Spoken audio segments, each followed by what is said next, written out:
When we think of Hollywood's golden age, we picture glamour, charm, and timeless stars who defined cinema itself.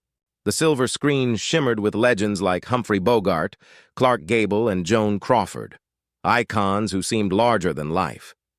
But behind that glittering curtain, Hollywood was a place where ego, envy, and pure malice often ruled the studio lots.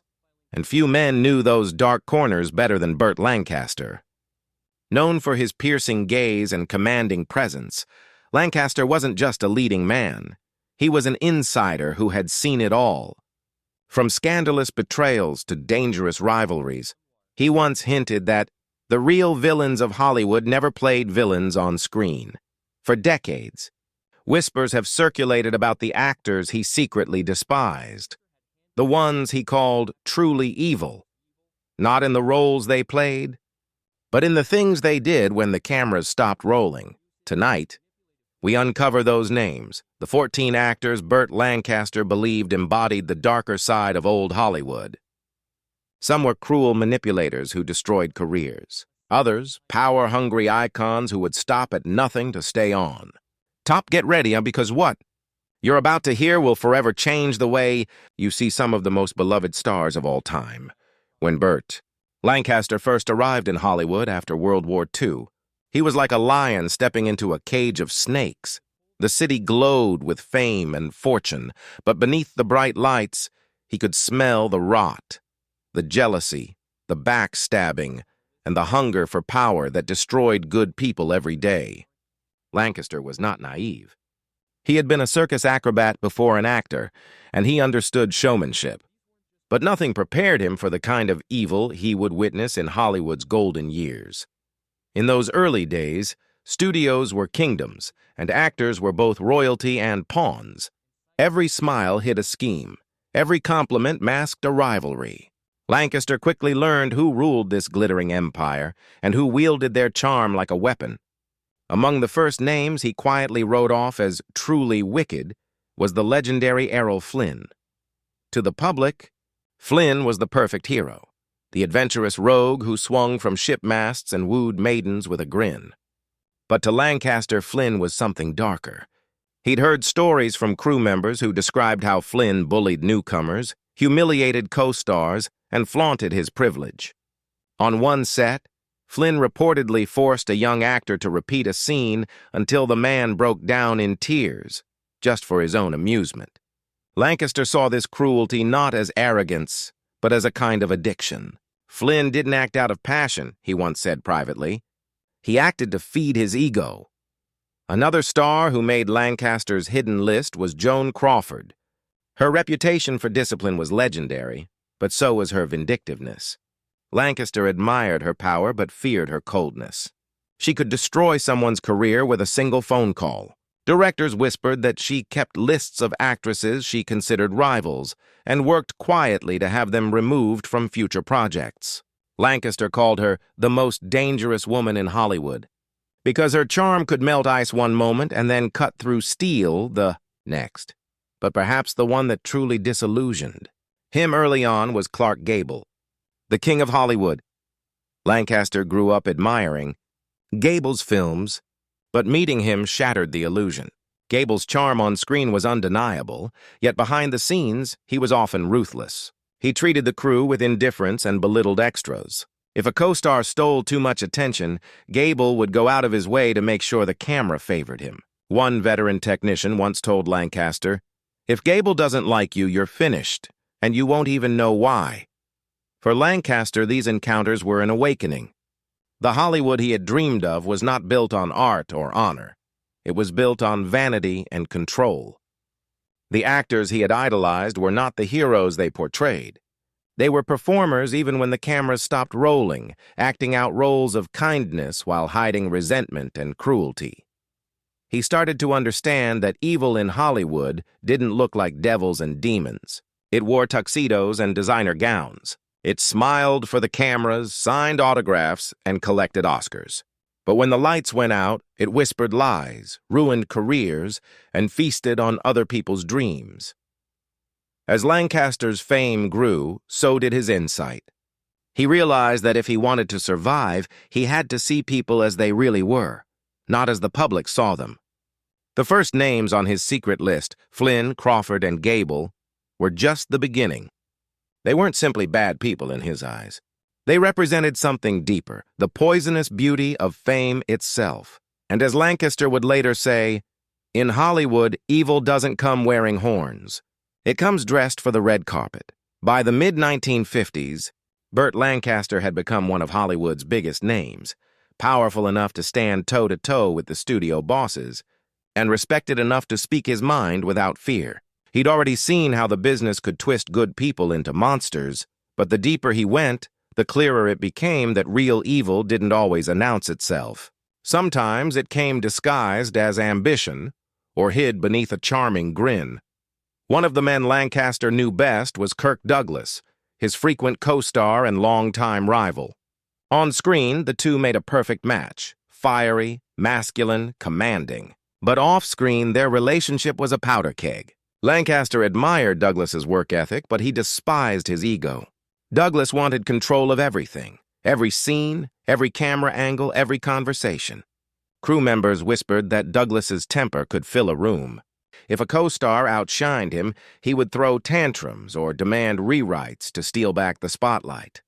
Lancaster once said privately, Kirk wasn't acting, he was competing. Every day was a war. Their dynamic was so intense that during the filming of Gunfight at the OK Corral, they would finish scenes without speaking a word to each other. Yet, what disturbed Lancaster most wasn't the rivalry. It was Douglas's obsession with domination. He could humiliate someone, watch them crumble, and then flash that famous smile like nothing happened. To Lancaster, that was evil. Not the cinematic kind, but the human kind that thrived on control and fear. Then came Marlon Brando, the man many called a genius. But Lancaster saw as something far more complicated. He respected Brando's raw talent, yet he was disturbed by how Brando treated those around him. Lancaster believed that Brando had no empathy, only curiosity. He studied people not to understand them, but to manipulate them. On set, Brando would mock directors, ignore cues, and belittle actors who couldn't keep up with his improvisations. He didn't play characters, Lancaster once remarked. He played God. There was one moment that stayed with him. During a rehearsal, a young actress forgot her line, and Brando sneered, "Maybe acting's not your thing." The entire set went silent. Lancaster stepped in afterward and told her not to let it destroy her confidence. But he couldn't forget the smirk on Brando's face. It wasn't frustration, it was satisfaction. He enjoyed watching others falter. That, to Burt, was the purest form of cruelty. Yet perhaps the most shocking name on Lancaster's list was Humphrey Bogart, Hollywood's favorite tough guy, the face of noir. To the world, Bogart was noble, sharp, and cool under pressure. But to Lancaster, Bogart's darkness ran deeper. He had seen how Bogart treated the people who worked beneath him, barking orders at crewmen, snapping at assistants, and ridiculing anyone who disagreed with him. There was one story that Burt reportedly told to a friend years later. During the filming of a major picture, Bogart deliberately ruined a young actor's close-up by lighting a cigarette mid-shot, drawing all the attention to himself. The director had to reshoot the scene, and the young man was cut from the final edit. That, Lancaster said, was evil, not because of the act, but because of the joy behind it. For Lancaster, these men, Douglas, Brando, and Bogart, represented something deeper about Hollywood. The industry didn't create monsters. It rewarded them. If you were charming enough, powerful enough, or famous enough, you could do anything, and the world would still call you brilliant. By then, Lancaster no longer believed in the fairy tale of Hollywood glamour. He saw the truth, that the real villains didn't always play the gangsters or the killers on screen. Sometimes the true evil was sitting quietly in the makeup chair, rehearsing a smile that would fool the world. As Burt Lancaster's career soared through the 1960s, he found himself no longer just an actor but a producer and decision-maker. With power came perspective, and what he saw behind the velvet curtains of Hollywood fame only deepened his disillusionment. By now, his private list of evil actors had grown longer, and the names were even more surprising. Some were his colleagues. Others were his idols. But what united them all was a cold truth. The most celebrated faces of Hollywood often had the darkest souls. One of the men who haunted Lancaster the most was John Wayne. To millions, Wayne was the embodiment of American heroism, the cowboy, the soldier, the fearless man's man. But Lancaster saw a different side. The two clashed bitterly over politics and principles. Lancaster, known for his progressive beliefs, couldn't stand Wayne's arrogance and intolerance. He watched as Wayne used his influence to blacklist actors during the McCarthy era, quietly ending the careers of people he labeled un-American. To Lancaster, that was unforgivable. Wayne didn't just disagree, he once told a friend, he destroyed. The thought of someone using fame to crush others disgusted him. He called it the evil of moral cowardice. When men pretend to defend freedom but fear anyone who thinks differently. And though Wayne's fans worshipped him, Lancaster would later say, "Heroes don't silence the innocent, they protect them." Then there was Laurence Olivier, widely hailed as the greatest actor of his generation. Lancaster admired Olivier's craftsmanship but could never stomach his vanity. He saw how Olivier treated co-stars, dismissing them as amateurs, mocking their performances, and demanding that every spotlight shine only on him. On one international production, Lancaster witnessed Olivier belittle a young actress until she cried, just because she forgot to address him as Sir Lawrence. It was in that moment that Lancaster realized talent and decency didn't always share the same stage. Even Bette Davis, one of Hollywood's most commanding women, made his list. Lancaster respected her talent immensely, but her ruthlessness unsettled him. She had a reputation for destroying rivals, both male and female, through manipulation and psychological warfare. She was known to demand script changes that reduced her co-stars' roles or sabotage their best takes by intentionally missing cues. Lancaster once remarked, "She fought every battle like her life depended on it, even when no one else was fighting her." But perhaps the most complicated figure was Frank Sinatra. Lancaster and Sinatra had moved in the same circles, parties, premieres, and private gatherings, where deals were made with a handshake. To many, Sinatra was charming, loyal, and full of charisma. Yet Lancaster saw the darker side. Sinatra's temper was legendary. A single insult could ignite an outburst that cleared an entire room. He could be generous one minute and vindictive the next. Lancaster also knew of Sinatra's rumored connections, the powerful friends who could make or break someone's career overnight. "You didn't say no to Frank," Lancaster once warned a young actor. "You just smiled, nodded, and made yourself scarce." He respected Sinatra's talent, but feared his influence. Power like that, in the wrong hands, was dangerous. And in Lancaster's eyes, dangerous always bordered on evil. Each of these figures, to Lancaster, symbolized a different kind of darkness. Wayne represented ideological cruelty. Olivier embodied arrogance. Davis stood for ruthless ambition. And Sinatra, he was the charm of evil itself. Proof that charisma could be the most dangerous weapon of all. By this point, Lancaster's list had become less about gossip and more about understanding human nature. Hollywood wasn't just a dream factory. It was a mirror, reflecting what people would do when given unlimited admiration and unchecked power. And the reflection, as Lancaster saw it, was terrifying. By the twilight of his career, Burt Lancaster had seen it all. The rise and fall of studios, the birth of television, the decline of the golden age, and the slow unmasking of those who once seemed untouchable. His body had aged, but his eyes remained sharp, carrying the weight of every secret he'd learned over 4 decades in Hollywood. When friends asked him about the industry's dark side, he would smile faintly and say, "The devil doesn't need horns out here. All he needs is a good agent." The last names on his private list were not chosen out of bitterness, but out of clarity. They were reminders that fame and evil often shared the same dressing room. Among those names was Spencer Tracy, a man loved for his wisdom and warmth on screen. But Lancaster knew the torment behind the image. Tracy was brilliant, but also consumed by rage and addiction. He could be cruel when drunk, often lashing out at colleagues and humiliating those he saw as beneath him.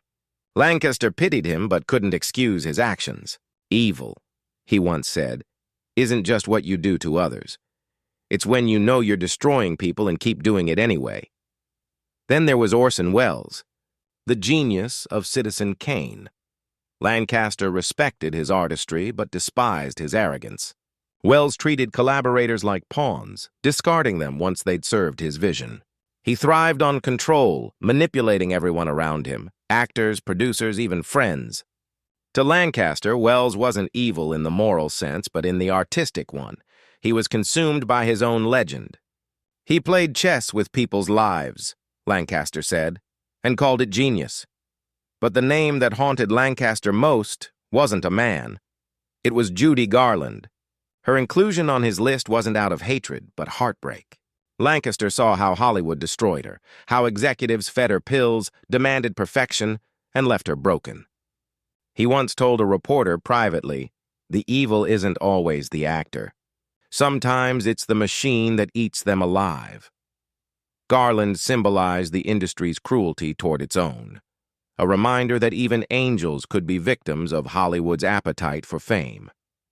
As he grew older, Lancaster began speaking less about individuals and more about patterns. He said that the industry created its own devils by rewarding vanity, punishing kindness, and celebrating manipulation.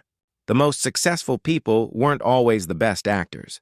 They were the best at pretending off-screen, too. The ones who smiled for the cameras, shook hands at award shows, and behind the curtain whispered lies to climb higher. When Lancaster reflected on his so-called evil 14, he no longer felt anger. What he felt was understanding. They weren't born that way, he said in one of his final interviews. Hollywood made them that way. It promises the world, then teaches you to hurt others just to keep a piece of it. In his final years, Lancaster lived quietly, preferring the company of family and old friends. Yet those who knew him said he carried a certain sadness, the kind that comes from seeing behind the curtain and realizing how much of the magic was an illusion. Before his death, he was asked what he wanted to be remembered for, his films, his fame, his legacy. He simply replied, "For being real." To Burt Lancaster, that was the ultimate rebellion, to stay human in a world built on performance. His revelations about Hollywood's darkness weren't meant to destroy its legends, but to remind the world that behind every shining star was a shadow, and maybe that's why his words still echo long after his voice fell silent, a warning from a man who lived among giants and dared to tell the truth. In Hollywood, evil doesn't need to hide. It just needs applause.